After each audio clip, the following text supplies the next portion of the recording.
तरह हमारे साथ उन्होंने फाइटर जेट बनाया है।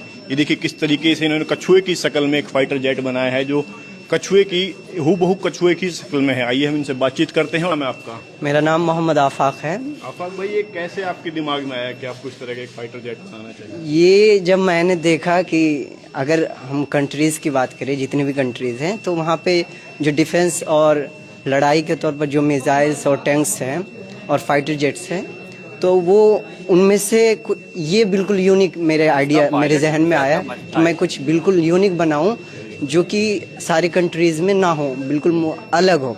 तो वैसा ही एक डिज़ाइन आया जैसे कि कछुए की शक्ल में हो।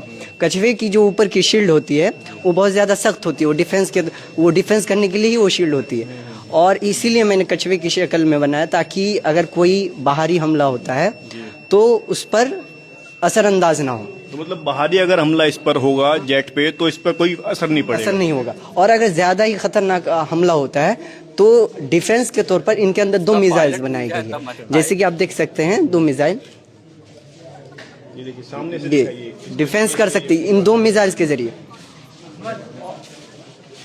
इन 2 मिसाइल्स के जरिए डिफेंस का काम लिया जा सकता है। और अगर हवाई हमला होता है, फाइटर जेट पे लड़ाई होती है, तो ये हवाई तौर पर हम खुद हवा पे उड़ान भरकर ये खुद हमला कर सकती है। जैसे कि ये खुद फाइटर जेट में अब तब्दील हो जाएगी, जैसे यहाँ दोनों विंग्स अब निकल जाएंगी।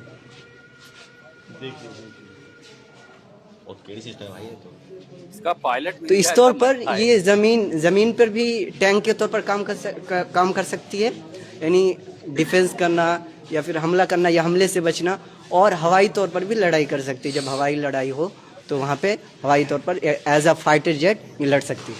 तो यहाँ पर आप किस कक्षा में पढ़ते हैं मदरसे में? यहाँ पे मैं आलिम फाइनल ईयर में हूँ।